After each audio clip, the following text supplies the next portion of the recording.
नमस्कार, आप देख रहे हैं इंडिया टीवी। आपके साथ मैं हूं मीनाक्षी जोशी। किसानों से सरकार की बात अब तक नहीं बनी है। सरकार संशोधन की बात कर रही है तो किसान तीनों कानूनों को वापस लेने पर अड़े हुए हैं। आज से किसानों ने हाईवे जाम करके आंदोलन को और तेज करने का ऐलान किया है। किसानों को सरकार कैसे मनाएगी, आंदोलन का आखिर क्या सॉल्यूशन निकलेगा, इस पर बातचीत करने के लिए और चर्चा करने के लिए बेहद खास मेहमान अब हमारे साथ जुड़ रहे हैं। नितिन गडकरी जी, बहुत बहुत स्वागत है आपका इंडिया टीवी पर। आप न सिर्फ एक तेज तर्रार नेता हैं, बल्कि आपके बारे में तो कहा जाता है कि आप वक्त से पहले टारगेट को अचीव करने के लिए जाने जाते हैं। तो किसानों को मनाने का ये टारगेट सर अब तक ये सरकार अचीव क्यों नहीं कर पा रही है? देखिए, पहली बात तो यह है कि पिछले 5-6 साल में हमारी सरकार आने के बाद हमने विशेष रूप से किसानों के लिए जो कार्य किया है उसके बहुत अच्छे फल मिलने की शुरुआत हुई है। सबसे पहली बात यह है कि किसानों में जिस प्रकार की भ्रम फैलाया जा रहा है वो पूरी तरह किसानों की दिशा भूल कर रहा है।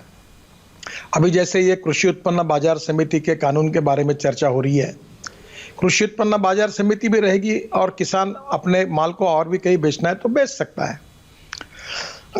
इसके पहले बंधन ये था कि किसान को अपना माल बाजार समिति में ही बेचना पड़ता था।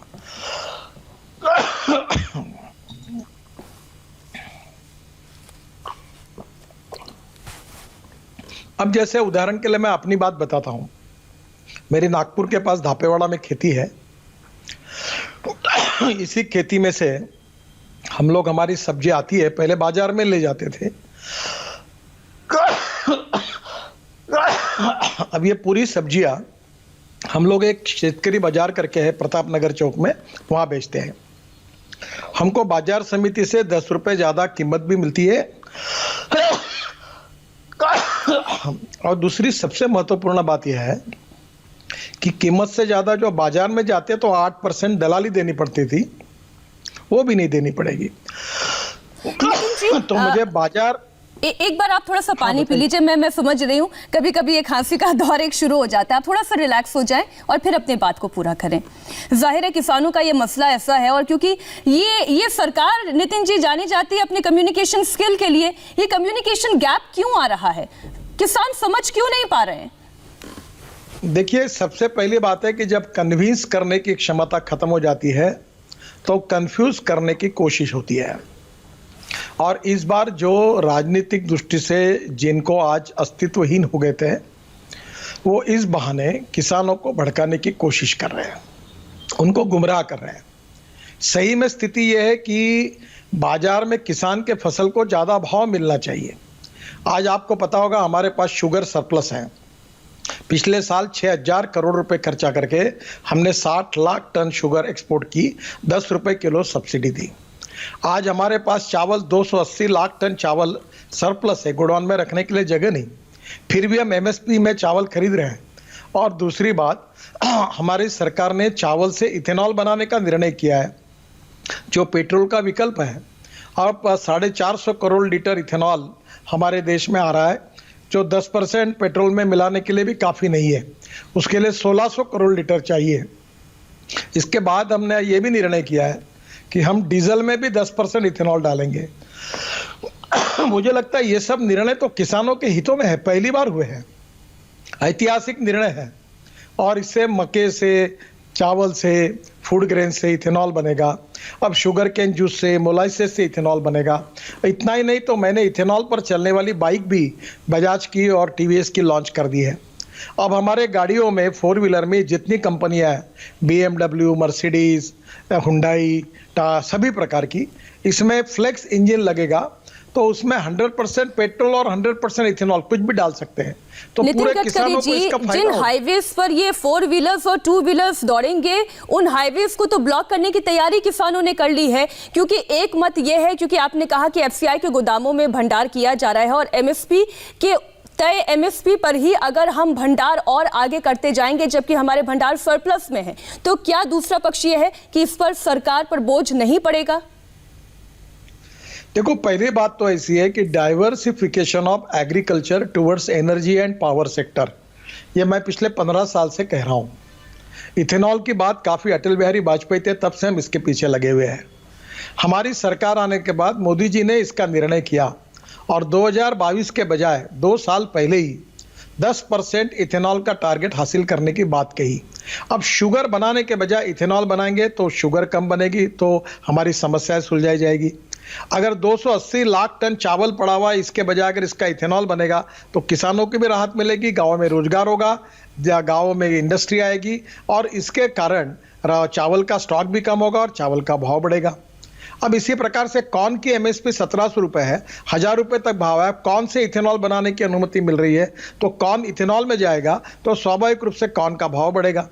तो मैं आपको एक बात बता, अभी हमारी सरकार ने जो तेल इंपोर्ट हो रहा था मलेशिया से, पाम ऑयल या बाकी, इसके ऊपर इंपोर्ट ड्यूटी बढ़ाई ताकि हमारे देश के सोयाबीन है, सरसों है, ये सब बातों की, इसके तेल बीज की भी भाव बढ़े।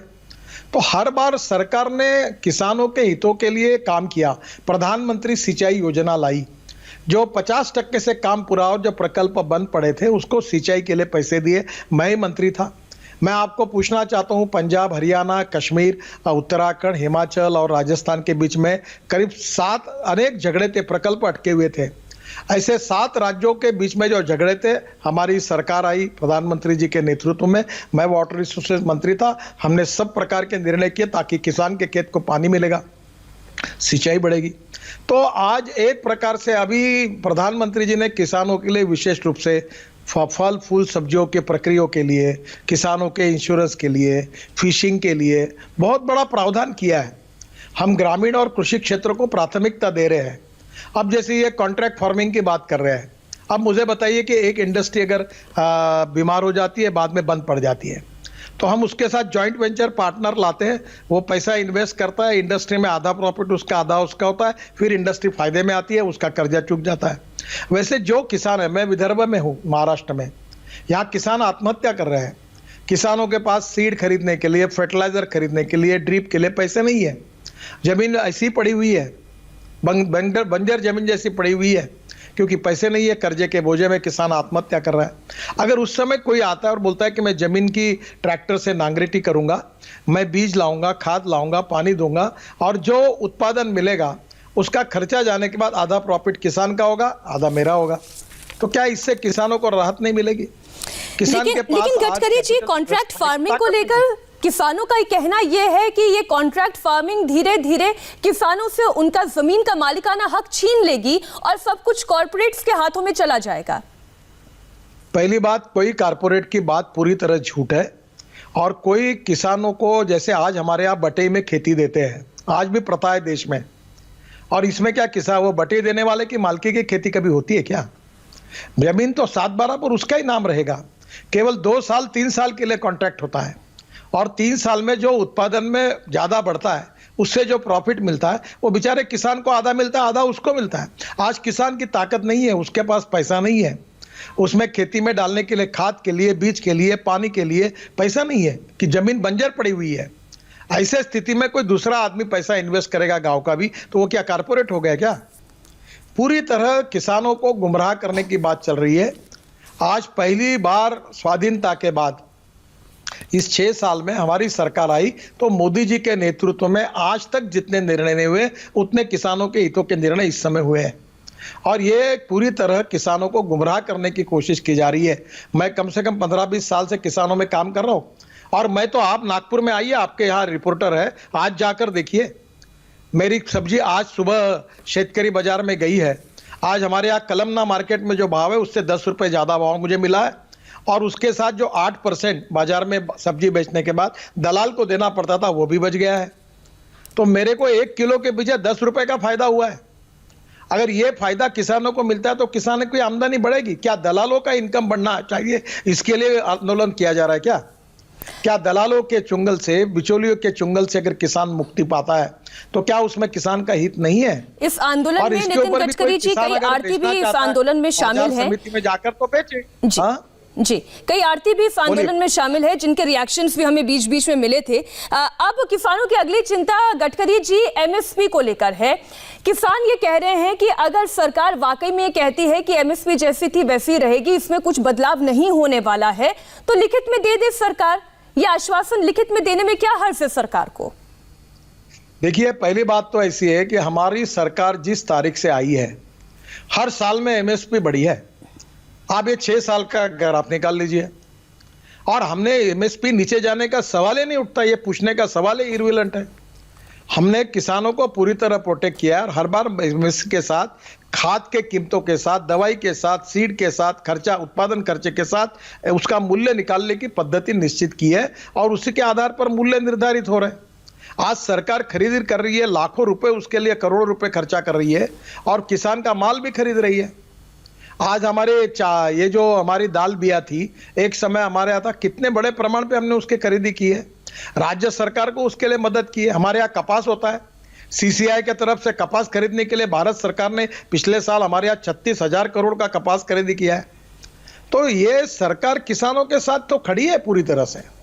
और ये जब तीनों एक्ट जब पार्लियामेंट में आए थे, राज्यसभा और लोकसभा में, तो इन्हीं पार्टी के नेताओं ने उसके ऊपर सुझाव दिए और उनके सुझाव के आधार पर फिर हमने बिल पास किया है, उनकी बातों को भी माना। और इसके बाद में भी अगर कोई बात रही होगी तो चर्चा के द्वारा आप आइए, बताइए, जो भी किसान के हित में वो करने के लिए सरकार तैयार है। तोमर जी बार बार ये बात कह रहे कि हम भी तैयार है, ओपन माइंड है, पूरे ओपन माइंड से हम लोग उसकी बात को देखने के लिए तैयार है।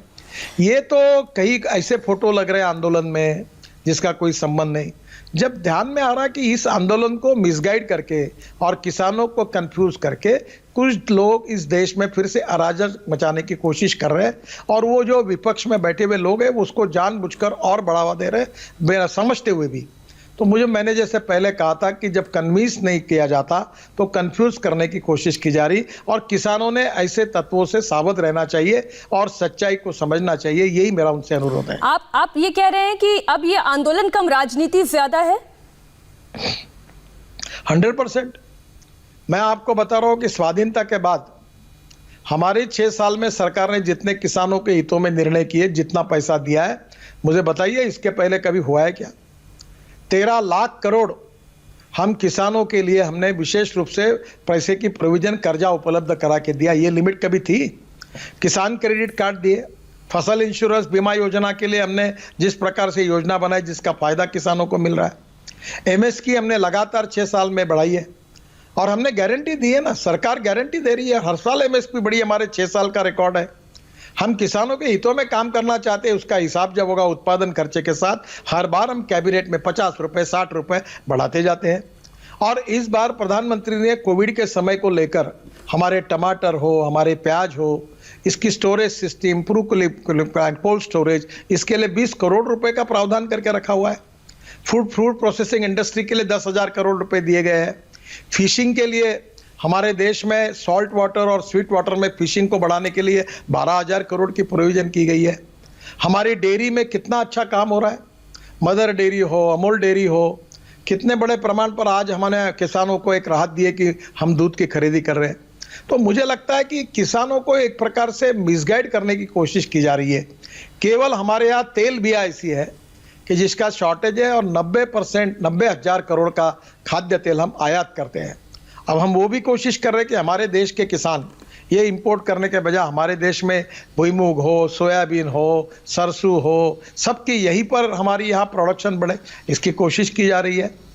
तो मैं ये मानता हूं कि आप जिस कंफ्यूजन की बात कर रहे हैं गडकरी जी, उस पर हाल ही में 2 ऐसे बयान आए हैं जिसके बाद मैं सवाल पूछ रही हूँ। पहला बयान तो कल इंडिया टीवी से बातचीत के दौरान कृषि मंत्री तोमर साहब ने कहा, और आज पीयूष गोयल ये ट्वीट कर रहे हैं कि वामपंथी विचारधारा के जो किसान नेता हैं वो इसे हाईजैक करने की कोशिश कर रहे हैं। आपको क्यों लगता है कि वामपंथी विचारधारा अगर इस किसान आंदोलन को हाईजैक करती है तो इसमें किसानों का नुकसान है? देखो, नक्सलाइट मूवमेंट में जिनको पकड़ा गया, कोर्ट में जिनके ऊपर आरोप साबित हुए और इंक्वायरी होने के बाद जिनको जेल में रखा गया है, जो नक्सलाइट को सपोर्ट कर रहे थे, उनको फोटो लेकर वो आंदोलन का क्या संबंध था? वो फोटो वहाँ क्यों दिखे? मुझे बताइए, दिल्ली में जो कुछ दंगे हुए, फसाद हुए, उसमें जिन लोगों ने एंटी नेशनल भूमिका ली थी, जिनके ऊपर सरकार ने कार्रवाई की, उनके फोटो लेके उनको रिहा करने की मांग क्यों की गई? इन 2 विषयों का किसान आंदोलन के साथ क्या संबंध था, मेरे समझ में नहीं आया। और कुछ किसान संगठनों ने इसका विरोध भी किया है।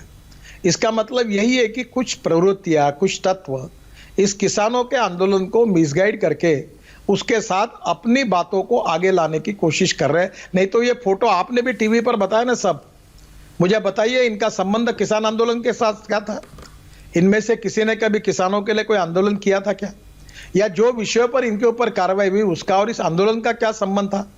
ये क्यों फोटो वहां लाए गए? लाने वाले कौन थे? उन्होंने ये कोशिश क्यों की गई? क्या ये सवाल पूछने का अधिकार नहीं है? और इसके लिए स्वाभाविक रूप से इस आंदोलन को भड़काने की कोशिश कुछ तत्व कर रहे हैं। मैं किसानों का आंदोलन करने का अधिकार जो है उसको स्वीकार करता हूं। लोकतंत्र में उनका अधिकार है, बातचीत करें, उनकी जो भी कुछ सुझाव है उसको सुलझाने के लिए सरकार तैयार है और सरकार किसानों के हितों के लिए कटिबद्ध है। और अच्छे सुझाव कोई आते होंगे तो उसको भी स्वीकार करके किसानों का कल्याण करने के लिए हम तैयार हैं।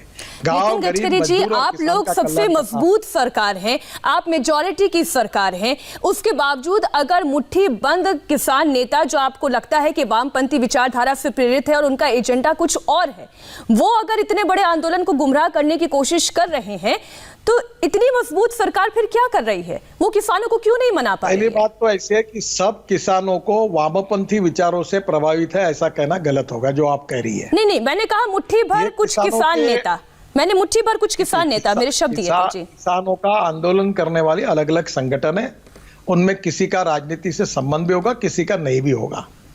उनके ऊपर किसी प्रकार की टीका टिप्पणी मैं नहीं करना चाहता, पर ये जो किसान आंदोलन कर रहे थे इसमें घुसकर कुछ वामपंथी नेताओं ने जो फोटो वहां लगाने का काम किया है, ये इस बात का द्योतक है कि इस आंदोलन को एडवांटेज लेकर इसको एक दिशा देने का प्रयास कर रहे हैं। और ये करने वाले नक्सलवादियों का समर्थन करना, आतंकवादी विचारधारा के आधार पर इस प्रकार की एंटी नेशनल बातें करने वाले लोगों के फोटो को लेके आना, ये तो ये किसानों के आंदोलन का पार्ट भी नहीं। ये संगठन इसमें कोई इंटरेस्ट उल्टा, उसमें से कुछ संगठनों ने कहा कि ये गलत है, हमारा इसके साथ कोई संबंध नहीं। ये कोशिश करने वाले कौन है ये ढूंढने की आवश्यकता है। और हमारा कहना है कि ये वामपंथी लोग हैं, इसमें इस प्रकार की कोशिश करके आग में पेट्रोल डाल के इसको आग लगाकर परिस्थिति को खराब करने की कोशिश कर रहे हैं, आंदोलन को भटकाने की कोशिश हो रही। अब मैं रणदीप सिंह सुरजेवाला का एक ट्वीट आपको पढ़कर सुना रही हूं। उन्होंने मोदी जी को टैग करते हुए लिखा है कि 3 काले कानूनों का असर देखें जो बिहार में भाजपा जदयू ने साल 2006 में लागू किए थे। 30 लाख मीट्रिक टन धान खरीद में केवल 793 मीट्रिक टन की ही सरकारी खरीद हुई। किसान को 1868 क्विंटल एमएसपी की जगह 800 मिल रहा है। अब सच क्या है? देखिए, ये बात तो बिल्कुल महत्वपूर्ण है कि किसानों का जो भी उत्पादन है उसको एमएसपी के आधार पर खरीदना सरकार की जिम्मेदारी है। राज्य सरकार वो खरीदता है और भारत सरकार उस पैसे को देता है। और इस प्रोसेस में लगातार देश में खरीदी करना शुरू है। कहीं कम ज़्यादा होगा तो उसमें दुरुस्त किया जाएगा।